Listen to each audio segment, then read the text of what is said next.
Okay, so here for this one, we have our Aston Villa writer, Jacob Tanswell, Tottenham Hotspur writer, Jack Pitt-Brooke, as well as our Newcastle United writer, Chris Waugh as well. Jacob, let's start with you. Let's talk about last night. And I guess that gulf between Manchester City and Aston Villa, especially when it comes to squad depth. It's not necessarily the lack of players, but I guess it's probably the quality of players that Villa had in comparison to Aston Villa that probably made the difference. I think so. I think if you compare the two games this season between the teams, in December, Aston Villa won. It was their best performance, indicating top flight. Obviously, their best performance under Unai Emery too. That was when they were at their best ed. Most of their players fit. They were in a good rhythm. The wear and tear of the season hadn't quite taken hold yet.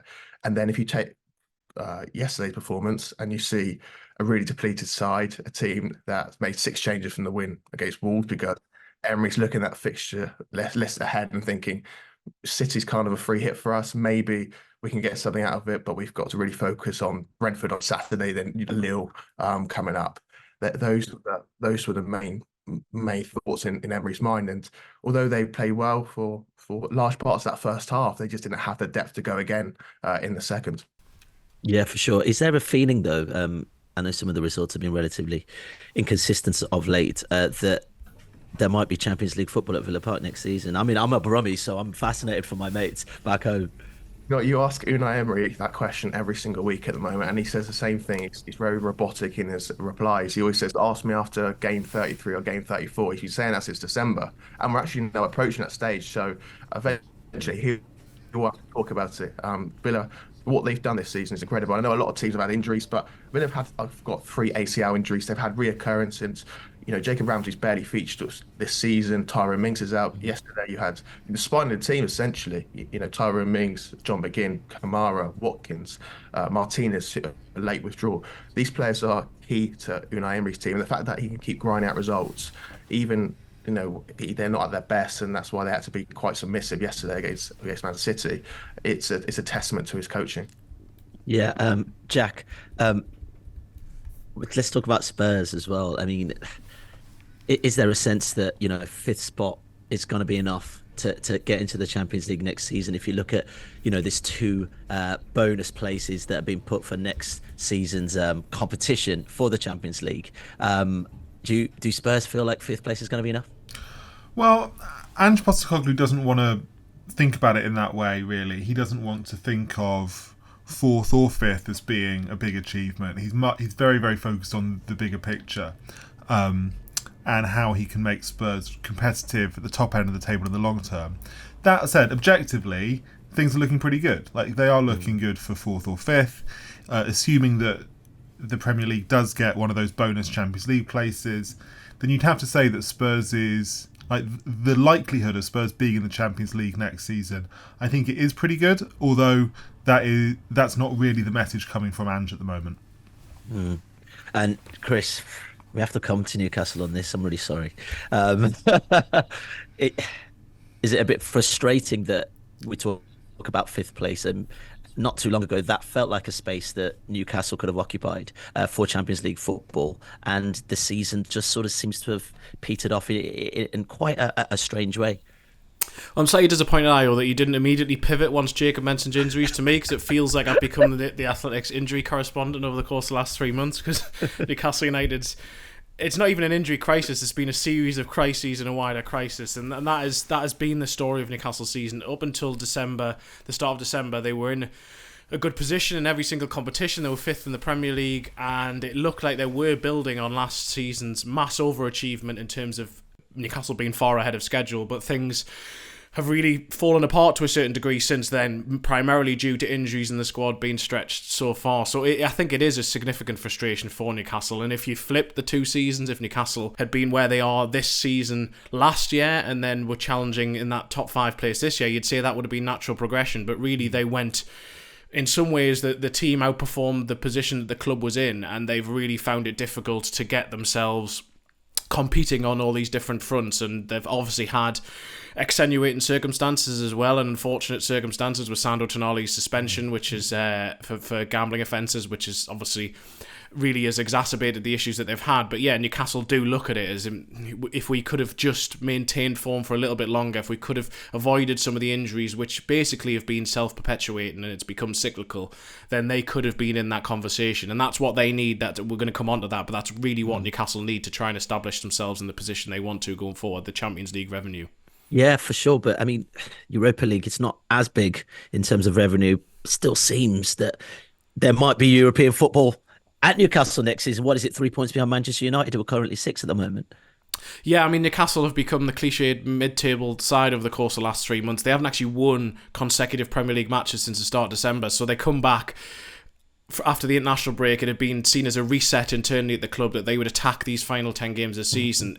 By 10 minutes after half-time, they're 3-1 down to West Ham, and it looks like things have fallen apart. They get that dramatic late victory, and you think they can build on this against an Everton side who haven't won since mid-December, and they take the lead but don't see it through, and that's the position Newcastle are in at the moment. They don't have the resources to bring off the bench. They don't have the depth to really push onto that. So Europe is still within sight, but there's no guarantee on that because they are just so inconsistent, and they are really struggling to find this string of results that would get them into that probably top 7 as it might need to be. Well, yeah, this brings me nicely, really, to you, Jacob. If Villa do get that Champions League qualification, which is looking likely, we've seen what's happened with Newcastle in terms of casualties and injuries. Are Villa equipped for that? I know they're playing European football this season at this moment in time in the Conference League, but it's a different level. It's a different kind of game. Yeah, you're right. I think right now in this moment in time, they're not equipped, but they've got a manager that is a seasoned veteran, really, in terms of managing the workload, managing the Thursday to Sunday schedule. This guy, Unai Emery thrives in Europe, and the reason why he's won as many Europa League titles, although Champions League will be on a different scale, is because he's managing to keep hold of a squad that is down to its bare bones, but he manages just to keep the results, keep progressing. Of course, next year they'll have to strengthen, but I'm sure we'll come on to it. That's where the challenge will be, because they'll have to attract a higher caliber of player. At the same time, their finances have to match that as well, and that's going to be tricky. I think Villa are walking into a situation where they've tried to give Unai Emery everything he wants since he's come up in the last 18 months. They've overspent. They've put a lot of money into the club. Moussa Diaby, Pau Torres, these were marquee signings last year, and they have to go again. Whether they've got the funds for that, whether they've got the scope to do that, it's going to be very difficult this summer. Yeah, I think qualifying for Champions League consistently is the one, really. And I look at these 3 clubs and I'm thinking, where they're trying to get to, it would be that constantly qualifying for the Champions League, bringing that revenue in. And Chris, as you can see, it's not easy, is it? Having to rebuild, then you have the depleted squad, and Jack will come to it in a second. And then you've got all these other games and all the competitions in which you need to try and exist in as a club, and trying to balance those books. It's got to be so hard for a team like Newcastle. It is, and it has been, and I think that for Newcastle as well, there is also this thirst for a major trophy, but they haven't won any trophy of any competition since 1969, which is the Intercities Fairs Cup, which doesn't exist anymore. The last domestic trophy was 1955 in the FA Cup.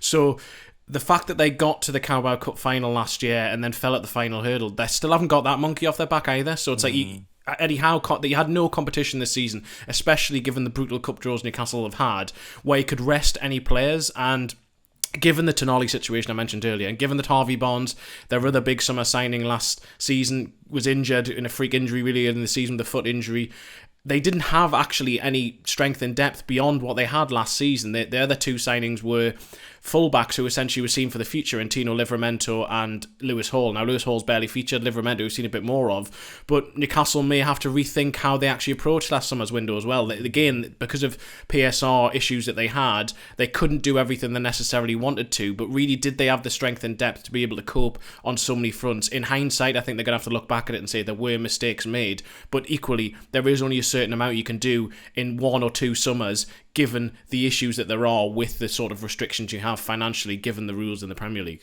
Yeah, Jack, what about Spurs then? I mean, since that sort of 2019 final, it is that consistency of having to qualify for the Champions League. But, there are bigger things at play here as well. New stadium, trying to get fans in the ground as well for Spurs. How do you think Spurs have coped since 2019 in terms of constantly trying to battle for that Champions League spot?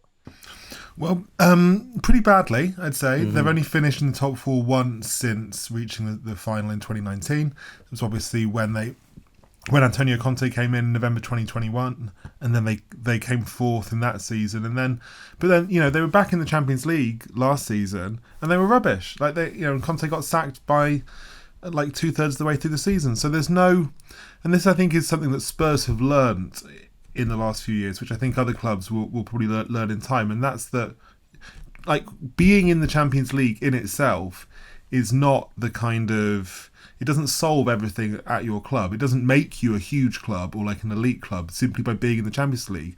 Look at Newcastle this year, obviously. Newcastle were in the Champions League at the start of this season, and it hasn't really got them anywhere. It's basically what their campaign was, Chris? Just like 6 games?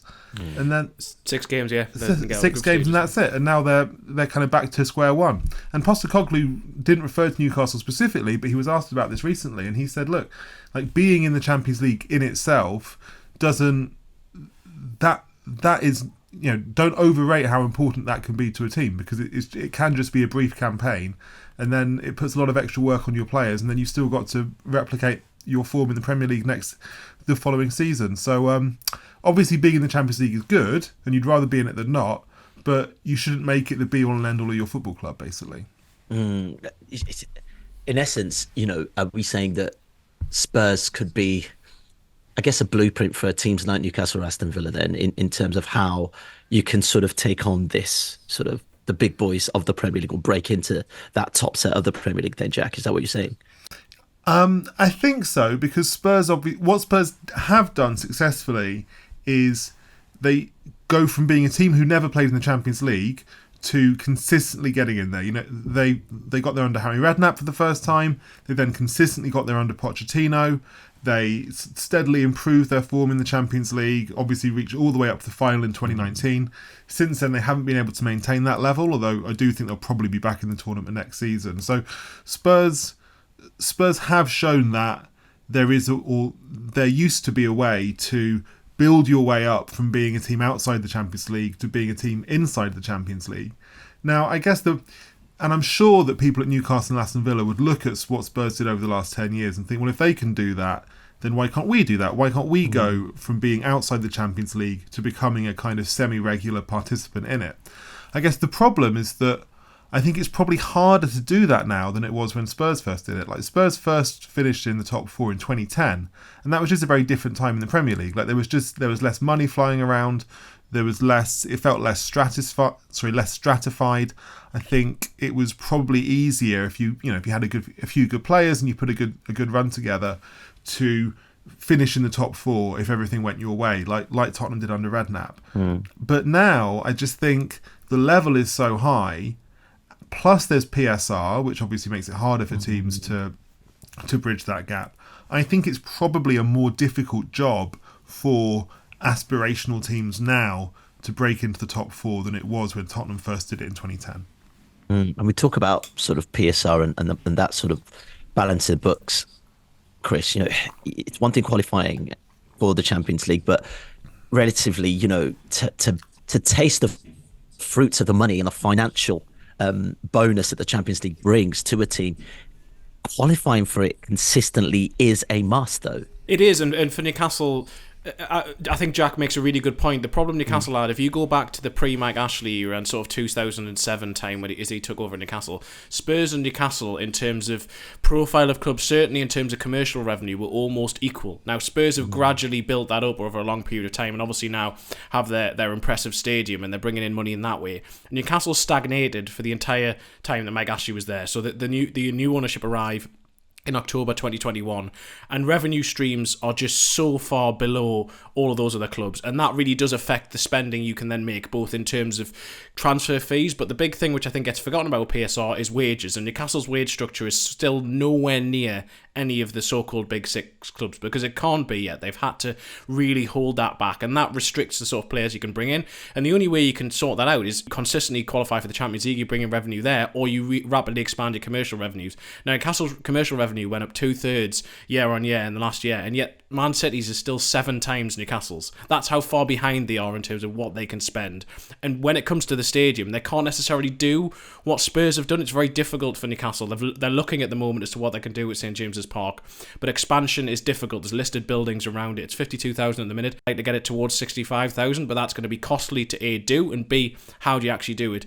The other option is to move stadium. Now that is a sort of wrench for Newcastle fans, given where it is and what you do. So getting in the Champions League is sort of the one consistent factor. You can bring in more revenue each year, and then that lessens the need for the other factors and allows you to build your commercial revenue in time. But to do that in the short term is very, very difficult, and Newcastle basically maxed themselves out PSR wise, couldn't spend. They're going to have to be cute again as to what exactly they do, because although in theory they have the wealthiest owners in the world, this idea that the wealthiest club in the world just doesn't work out in reality.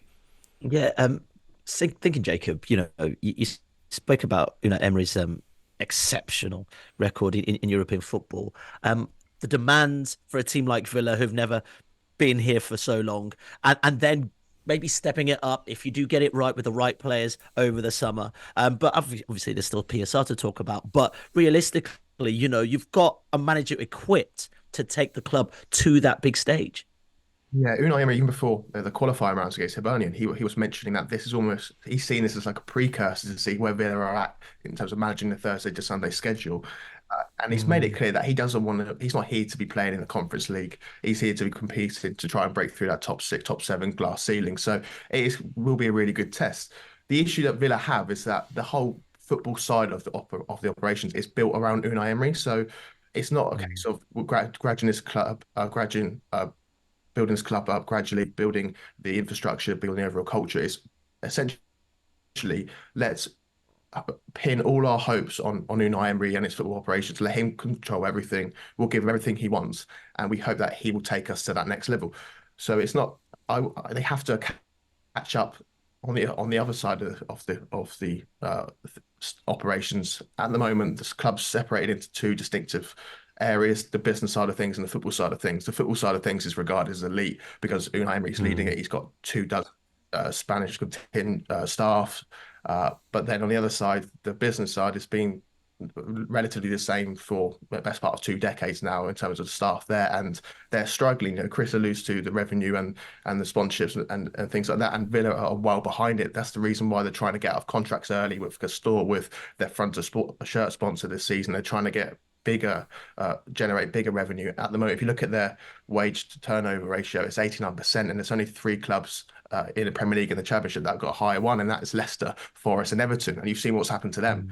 So that's a really interesting thing that Villa's business side of things are really mindful of. Emery wants to take this club, and he will take this club to Europa League, Champions League.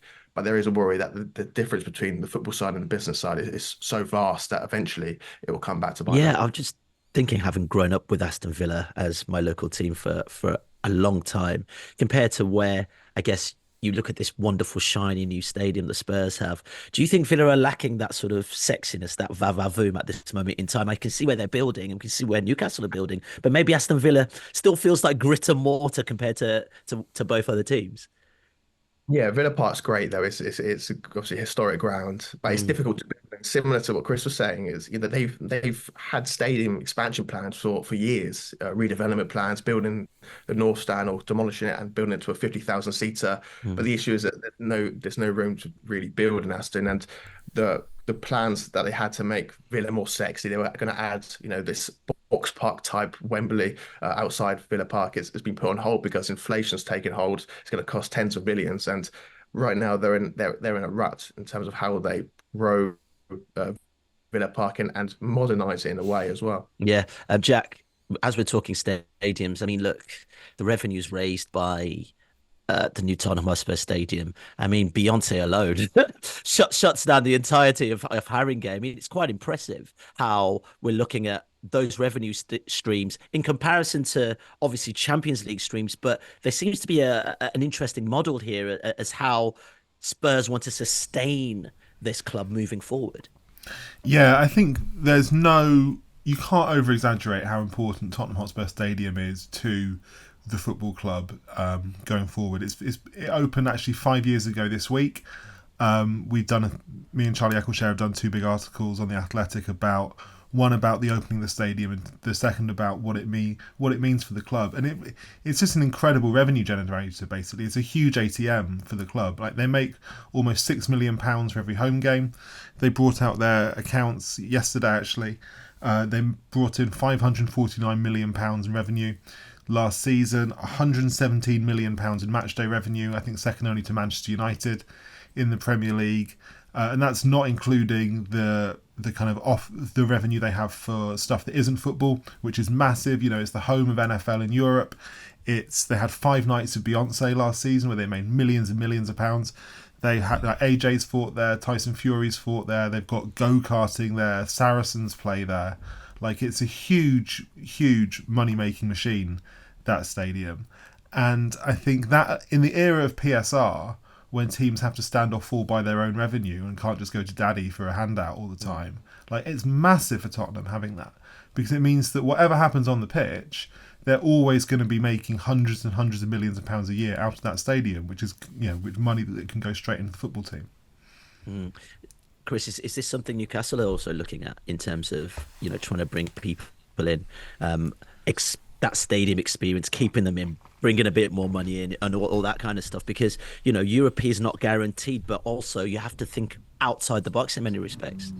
Yeah, Newcastle have tried to rapidly expand all of these sort of areas, and they are building a sort of fan zone just outside the ground, which is from Sella, which is their front of shirt sponsor, PIF company, who obviously are Newcastle's ultimate 80% owners as well. So there is that connection, and they are trying to make St James's Park more of a sort of destination and you've got to balance that, because there is a fine balance to make there between, certainly for Newcastle, where they haven't actually expanded the size of the ground yet, and you have so much demand for tickets, for want of a better term, but which sometimes get labelled by, I suppose, the supporters who've been going a long time, is you get these sort of tourist fans, quote unquote, which is not me trying to denigrate them at all, but then there is almost that sort of culture clash sometimes. You want these people to come in and spend money because that helps the club, but then you also want those fans who were there before. So these are sort of positive challenges, or sort of champagne challenges, as the CEO Darren Eales refers to them as at Newcastle. That's sort of what they want. And I realise that part of this podcast, or a large part of this podcast, has come across, certainly from my point of view, Newcastle's point of view, is quite negative. But I just want to go back to sort of the Champions League nights for Newcastle this season. And although obviously it didn't actually work out how they wanted to, but the night against PSG, their first Champions League occasion at St James's Park in 20 years, when they downed PSG, absolutely thrashed them at St James's, that will live long in the memory for Newcastle, and that was a hurdle they had to overcome again, an emotional sort of one. But they want those nights, they desperately want that going forward, and it's just about trying to realise how you can do that on a consistent basis in a PSR world, and the likes of utilising St James's Park to the strongest possible way you can in the parameters you have at the moment. That's certainly another way of maximising that revenue. Yeah, brings me nicely. I mean, you did mention PSR, we've sort of dabbled it across the pod so far. I mean, look, one of the big conversations, and Isak, a player that's been in the news of recently in terms of will he stay, won't he, and trying to stay within those PSR perimeters. Are Newcastle going to have to sell some of these bigger players, as we're seeing, to try and bring that wage bill down, and also seem a bit more appeasing to the PSR? To tackle Alexander Isak first, I'm actually writing about him today, so that's timely. Okay, perfect, and that exact situation. And basically, the way that people at Newcastle look at it, and I know this has been spoken about in recruitment meetings over the course of the last year or so, is that if they sell Alexander Isak this summer, they basically may as well all go home and start again, because he is the sort of focal point they want to build the team around. They signed him for £60 million, a club record signing in the summer of 2022. That was a calculated risk at the time. I mean, so many Premier League clubs have looked at him, and for whatever reason, the very elite clubs had not actually taken the gamble on signing him. Newcastle did, and he's come in, and although he's had some injury problems, his record is phenomenal. He's got 19 goals in all competitions this season. He's scoring at a quicker rate than anyone else in terms of goals per minute in the Premier League, quicker than Erling Haaland and the likes this season. He really is an elite centre forward, and Newcastle recognise that if they sell him, they've got to sell on who do you replace him with. The amount that they spent on him last time, time, that was a gamble in itself. That he has worked out. Whereas if you spend a similar sum of money on a player now, there's no guarantees that they will come in and deliver in the same way. And so that's not the same as being able to necessarily keep him, because if Newcastle don't get into Europe, for example, would Isak want to go? Touching upon the wider squad as it is, they will certainly have to trade better. Newcastle have not traded particularly well over the course of the last few years, even post-takeover, beyond maybe Chris Wood, which was a phenomenal sale really to Nottingham Forest in terms of what they got for him. And so the one you really come to and look at, and although Newcastle don't want to lose him, I think there's more of acceptance it could happen if a big offer comes in, and that's Bruno Guimaraes, and that's this summer. And if Newcastle could sell Bruno Guimaraes for 80, 100 million, then that would give them significant PSR room to be able to reinvest. So try to offload Miguel Almiron in January mainly to Saudi Arabia to see if they could bring in some money to then sign a midfielder. They couldn't do that. So there will definitely be player trading. They need to be cute. They don't want to lose their best players, but there's also an acceptance that someone like Bruno Guimaraes, it might be time to sell him and reinvest. But Alexander Isak is not someone they want to let go. Okay, Jacob, this brings me nicely to Villa because, okay, Champions League happens. Still doesn't mean some players don't want to leave. I don't know how many times Douglas Luiz has been linked with a move away from Aston Villa. I mean, having to balance that as well and the ambition of the club has to be quite tricky. Yeah, the PSR elephant in the room has been there throughout the season, and it's looming now before June 30, the end of the financial year. It's going to be difficult. Obviously, Douglas Luiz is one of Villa's biggest assets. He's got a good contract left. Everyone expected him to leave in 2022 when Arsenal came in, made several offers. Villa even signed Morgan Sands to replace him. As it turns out, Sands was now gone. Douglas Luiz is still there. He's one of those players that Villa fear or think they might have to move on just to simply comply with PSR. Similar to Jacob Ramsey, obviously you saw Newcastle were interested in towards the end of the winter window. Obviously, I'm not sure that'll be the case now, but he's one of those players that would be open or would ease PSR concerns because he's pure bookable profit. It'd be around 50 million, and that is essentially what Villa are needing to by June 30 to comply with PSR regulations. But you look at the wage bill as well. I mentioned earlier that they've got a really high wage to turnover ratio. They're going to have to sell the likes of Luca Dean, who's Villa's best performer left back this season, instead of Moreno, because he's on £120,000 a week. Moreno's on a lot less than that. They've got to have a look at other high earners as well, but also keep Emery happy. They want to keep Emery happy. And if he's seeing that some of his key players leaving, even if they get a 35 million hit immediately from the Champions League, and that could cause issues. So how they navigate, how they balance the squad while also being competitive, regardless of what level they are next year, will be the true test for them. Yeah. Jack, I was just thinking, if you're a team like Spurs and similar to Villa and maybe Newcastle, and you're growing, right? You're getting that regular European football. PSR looms in many respects. How do you then, how do you stay within your means, or do you have to generate way more cash? I was just thinking about reading an article today that Daniel Levy was seeking more investment to basically curb the ambitions that the club are now heading towards. I mean, is it about pouring more money into the club? Well, it's difficult, isn't it? Because so much of what's happened in the Premier League in the last 20 plus years has been based on massive external investment, completely unchecked. Look at the rise of Chelsea under Roman Abramovich, the rise of City under Abu Dhabi ownership. The story of the Premier League is basically the story of people coming in and throwing money at these clubs. And so it's in a world which has been built in this way, it's very difficult to come in and succeed without throwing that much money at it. And of course, there are teams who overperform. Like Liverpool, Liverpool has spent quite a lot of money, but not as many as other clubs. They've won they've won one Premier League in the Jurgen Klopp era. They might win another one this year. They've come close a few other times. Teams can massively overperform, like Brentford or Brighton, but they're not going to win the Premier League anytime soon. And these are run by incredibly smart people who do everything exactly the right way. So there is no easy way. There is no quick fix. It's not really my place to tell clubs how to conduct their business. But I guess all I'd say is teams are going to have to recruit really well, try and be imaginative. And I know it's much harder to be imaginative in the market now than it was 20 years ago, because every market is saturated by scouts. There are no hidden gems really in the market anymore. Going to have to keep appointing the right manager rather than just a big name manager perhaps.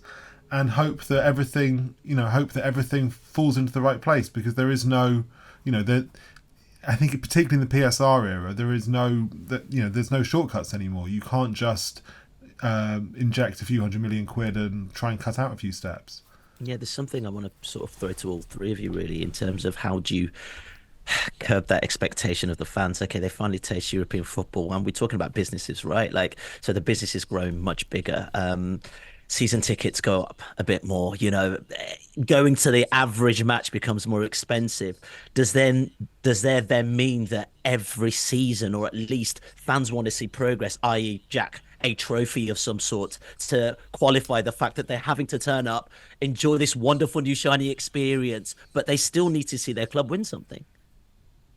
Yeah, trophies is another conversation altogether, because I think my impression, and I'd be interested to hear what the other two think about this, is that as much as fan bases think about trophies, I don't really think that people who run clubs think about trophies that much. I think they think more about, how do we consistently perform at the top level? How do we get into the Champions League and stay there? How do we get our revenues consistently high in such a way that we can continue to recruit the best players out there and perform consistently high? But I think the idea that fans hold on to of what we really want is a big day out of Wembley and we want to see us win a cup, I don't really think that motivates. And this is not me talking about, people talk about this in connection with Tottenham. I really don't think it's a Tottenham specific issue.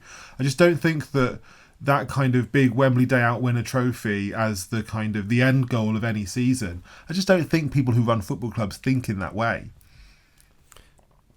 I'd agree with you, and I think part of the problem there is when you're in this when you've got these elite clubs who have the sort of depth that they have and the ability to compete in so many different competitions, the fear, I think, for a lot of clubs, or the thought process for some sort of mid-table Premier League clubs, is that we could try and have a real go at one of the cups, prioritise it to a degree ahead of the Premier League, then we're probably going to get knocked out by one of these other teams late on in it who usually win these trophies anyway, and then we might finish 5 places lower in the Premier League, which is worth 10-15 million to us in terms of revenue, and that's a problem when money comes to be the primary focus of what you need going forward. And I do think there is that issue. For Newcastle, I think it's slightly different in terms of, for the here and now, there is a recognition they simply have to win a trophy at some stage, because it is the great yearning of this club, and it's been promised since the start. But the difficulty that Newcastle have the difficulty of balancing that. Eddie Howe has a difficulty of balancing that, because they didn't win it last season, the Carabao Cup.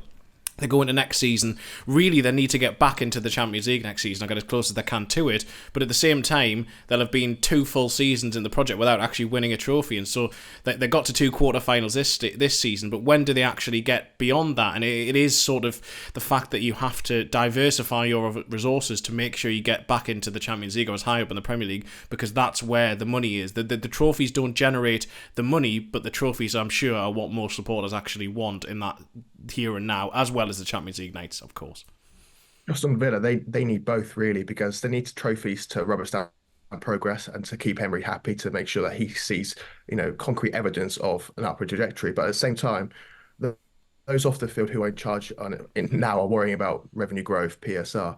They have little experience in terms of working in the Premier League. They come from that legacy fan type of viewpoint, where right now everything that is being talked about centers around financial revenue growth. And probably you're right, Jack. I would imagine that the off the field, the Americans that run Aston Villa are worried about getting into the top 4 consistently, more so than going to winning an FA Cup or a Carabao Cup. But at the same time, they need to show and prove to Emery that this club is still competing, they're still strong on the pitch, and a trophy would rubber stamp progress. Jacob, you look at players like Kevin De Bruyne, Haaland, John Stones warming up last night, and you ask yourself, how do Aston Villa as a team get into a position where they have that depth of squad, considering the financial, implications at play here?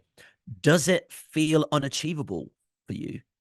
Yeah, I think it might well be, but it has to be incremental, doesn't it? But at the same time, in order to get a bigger squad, in order to grow your squad depth, you've got to retain your core players as well. Otherwise, you're going to be forever just replacing your key players. So Chris mentioned Bruno Guimaraes, Alexander Isak, these players that, in order to build a squad, you need to keep these players whilst adding to it. And probably the only way you can do it is by generating bigger revenue, becoming a bigger club overall. And then eventually, later down the line, having those evenings where you're competing against Man City away and you've got that squad depth. What I would say is that Villa have got a good 14 to 15 players when everyone's fit. But at the moment, the issue is that they're not, and you're really seeing the frailties and the lack of depth beyond that 14, 15 players. Chris, a generation of Newcastle fans have waited for those away trips to Paris. Was it all worth it? I think it is worth it. I think that this season has proven to be more difficult and probably been more fraught since the depths of winter, really, than anyone would have liked. But at the start of this season, when the draw was made for the Champions League, Newcastle were in the quote-unquote group of death. They had Paris Saint-Germain, AC Milan, Borussia Dortmund, and that was daunting.